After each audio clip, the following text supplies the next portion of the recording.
देखो यहाँ पे जो सबसे इम्पोर्टेंट है इस क्वेश्चन में, बस 3 फॉर्मूले हैं, ठीक है, मैक्स टू मैक्स 3 फॉर्मूले हैं और इसी से सारा क्वेश्चन होता है। जैसे एवरेज स्पीड है, ठीक है, तो एवरेज स्पीड इक्वल टू होता है total distance upon total time. और हमेशा यही होता है, ऐसी बात नहीं कि कुछ इसमें चेंज होने वाला है, ये फॉर्मूला यही है। किसी भी चीज़ का एवरेज निकालोगे तो total amount upon total amount ऐसा ही करके ही हमारा एवरेज आता है। देखो अब यहाँ पे जैसे स्पीड था तो टोटल डिस्टेंस था, अगर वेलोसिटी आ जाएगा एवरेज वेलोसिटी तो यहाँ पे टोटल डिस्प्लेसमेंट या नेट डिस्प्लेसमेंट आ जाएगा, ठीक है। टोटल डिस्प्लेसमेंट का कोई एक तरह से कोई वर्ड का सेंस नहीं बनता, इसलिए हम नेट डिस्प्लेसमेंट लिखते हैं, बट टोटल डिस्प्लेसमेंट लिख दो तो भी कोई दिक्कत नहीं है, अपॉन टोटल टाइम। तो ये ऐसे हो गया, ठीक है। उसके बाद देखो एक इंपॉर्टेंट चीज़ यहाँ पे लिखा हुआ है, ऐसा तो नॉर्मली ये फॉर्मूला है जो हर जगह वैलिड है, ठीक है। अगर एवरेज वेलोसिटी निकालनी है, ये फॉर्मूला हर जगह वैलिड है, कोई सा भी सिचुएशन हो, कोई सा भी क्वेश्चन हो, उन सब में ये फॉर्मूला लग सकता है, ठीक है। बट अगर ऐसा क्वेश्चन तुम्हें मिल जाए जिसमें कि क्या हो, एक्सेलरेशन कांस्टेंट हो, ठीक है, एक्सेलरेशन कांस्टेंट हो, एक्सेलरेशन चेंज ना हो रहा हो, या फिर एक्सेलरेशन टाइम का फंक्शन ना हो, ऐसे सवालों में, ठीक है, इसको ऐसे भी बोल सकते हैं कि in other words velocity is changing uniformly. अगर वेलोसिटी चेंज हो रहा है यूनिफॉर्मली तो वही इसका यही मतलब है कि एक्सेलरेशन क्या है, कांस्टेंट है। तो एक्सेलरेशन कांस्टेंट है तो वेलोसिटी यूनिफॉर्मली चेंज हो रहा है, तो इस केस में सिर्फ और सिर्फ इस केस में ये जो एवरेज वेलोसिटी का फॉर्मूला है एक्चुअल में तो ये है जो हर जगह लगता है, वो रिड्यूस होकर के ये बन जाता है average velocity is equal to v plus u by 2। यानी कि इनिशियल स्पीड और फाइनल स्पीड दोनों को ऐड करके हाफ कर दो तो ये तुम्हारा फॉर्मूला एवरेज वेलोसिटी दे देता है, सिर्फ और सिर्फ तब जब एक्सेलरेशन कैसा रहे, कांस्टेंट। ये चीज़ ध्यान रखना, अदरवाइज ये फॉर्मूला सब जगह लग जाएगा, अगर एक्सेलरेशन कांस्टेंट हो या फिर ना हो, दोनों ही केस में ये फॉर्मूला हम लगा देते हैं। इस क्वेश्चन में अब देखो जैसे लिखा हुआ है कि particle moves with you for half the distance. तो मान लो कि कोई डिस्टेंस यहाँ से यहाँ तक चल रहा होगा, ठीक है, यहाँ से ए से बी तक कोई डिस्टेंस कवर कर रहा होगा, ठीक है। अब इसमें इसको हाफ पार्ट में डिवाइड कर लेते हैं ऐसे, ठीक है। तो ये बोला कि जो हाफ डिस्टेंस है, हाफ डिस्टेंस, ठीक है, हाफ डिस्टेंस को यू स्पीड से कवर किया गया है, ठीक है। तो अब देखो हमारा मेन टारगेट यहाँ पे देखो कैलकुलेट क्या करना है, एवरेज वेलोसिटी करना है, ठीक है। बाकी क्वेश्चन को देखते रहेंगे। Average velocity calculate, average speed calculate करना हमारा मेन टारगेट है। तो एवरेज स्पीड कैलकुलेट करने के लिए देखो फॉर्मूला क्या है, total distance upon total time. तो हमारा मेन एम होना चाहिए कि टोटल डिस्टेंस और टोटल टाइम क्या है इसको हमको निकालना है, इसको हमको पता करना है। तो यहाँ पे टोटल डिस्टेंस हमको पता करना है और टोटल टाइम, और उसी से हमारा वेलोसिटी आ जाएगा।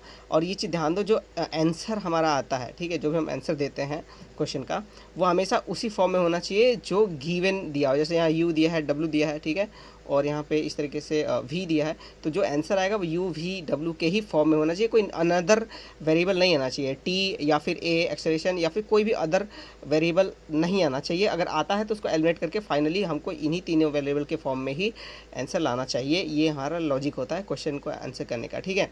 तो अब समझते हैं कि जैसे ए बी हमारा टोटल डिस्टेंस है और ये बोला हाफ डिस्टेंस यू से कवर कर रहा है, यानी ये अगर इसको हाफ में मान लूँ, ये डिस्टेंस यू स्पीड से चल रहा है, ठीक है। मान लेते हैं ये डिस्टेंस अगर एक्स है और ये हाफ है ए बी का, तो ये वाला भी क्या हो जाएगा, एक्स हो जाएगा, ठीक है। अगर ये हाफ है तो ये एक्स है तो ये भी एक्स हो जाएगा, टोटल डिस्टेंस ए बी क्या हो जाएगा, 2x हो जाएगा। ऐसा हम मान लेते हैं क्वेश्चन को सॉल्व करने के लिए।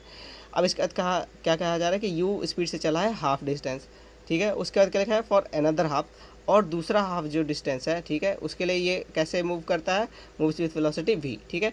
बाकी का जो बचा हाफ है उससे वो कैसे मूव करता है, v for half of the time. अब मान लो इस वाले को देखो, v u से स्पीड से चल रहा है जो कि मान लो t1 टाइम में चल रहा है, ठीक है। अब यहाँ से यहाँ पे, यहाँ से यहाँ तक चलने में मान लो कितना टाइम लगता है, t2। तो इसका भी बोल रहा है कि इसका भी जो हाफ टाइम में, ठीक है, t2/2, इसका हाफ टाइम में जो है ये वेलोसिटी कितनी से चल रहा है, v से चल रहा है, ठीक है। तो v से चल रहा है हाफ टाइम में। उसके बाद फिर बोला है क्या, एंड w, और w वेलोसिटी से चल रहा है या स्पीड से चल रहा है फॉर अनदर हाफ टाइम, ठीक है। यानी कि बाकी का जो दूसरा t/2 होगा, यहाँ पे दो पार्ट में t2/2 हो जाएगा, ठीक है, दो पार्ट में। तो एक पार्ट में ये v से चलेगा, दूसरे पार्ट में बोल रहा है कि w से चल रहा है, ठीक है, दूसरे पार्ट में w से चल रहा है, सेम टाइम। यहाँ पे देखो इस पहले वाले में डिस्टेंस में हाफ हाफ किया गया है, दूसरे वाले में टाइम में हाफ हाफ किया है। लॉजिक बस इतना है कि हमको टोटल टाइम और टोटल डिस्टेंस निकालना है इस जो है क्वेश्चन को समझते हुए। तो टोटल डिस्टेंस तो दिखाई दे रहा है मेरा कि अगर ये x है, ये x है, तो टोटल डिस्टेंस क्या हो जाएगा, ये हो जाएगा 2x। तो ये हमारा टोटल डिस्टेंस आ चुका है। अब टोटल टाइम को हमको निकालना है और इस तरीके से निकालना है कि x एलिमिनेट हो जाए और u v w के फॉर्म में आंसर आए, t2 t1 नहीं होना चाहिए उसमें, ठीक है। तो चलो समझते हैं कि कैसे हम निकालेंगे। तो देखो जो x है, हमको पता है कि स्पीड इजकल टू क्या होता है, ये होता है डिस्टेंस बाई टाइम। तो यहाँ से हमको टाइम इजकल टू क्या हो जाएगा, ये हो जाएगा distance by speed.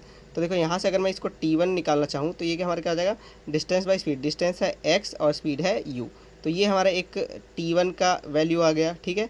Total time क्या हो जाएगा, तो खुद से सोच के देखो टोटल टाइम क्या हो जाएगा, हो जाएगा t1 प्लस T2 यही तो टोटल टाइम होगा, ठीक है, ये तो टोटल टाइम होगा, इसको हम T से दिखा देते हैं, ये हमारा टोटल टाइम होगा, ठीक है। तो अब कैलकुलेट कर लेते हैं, यहाँ पे देखो T1 आ चुका है x/u, अब T2 निकाल लेते हैं।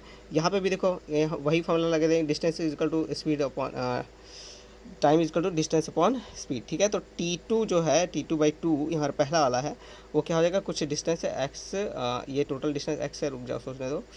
पहले v स्पीड से चला है, तो स्पीड v है, डिस्टेंस का नहीं पता, डिस्टेंस को x डिस्टेंस का फॉर्म यहाँ पर लगा देते हैं, ठीक है।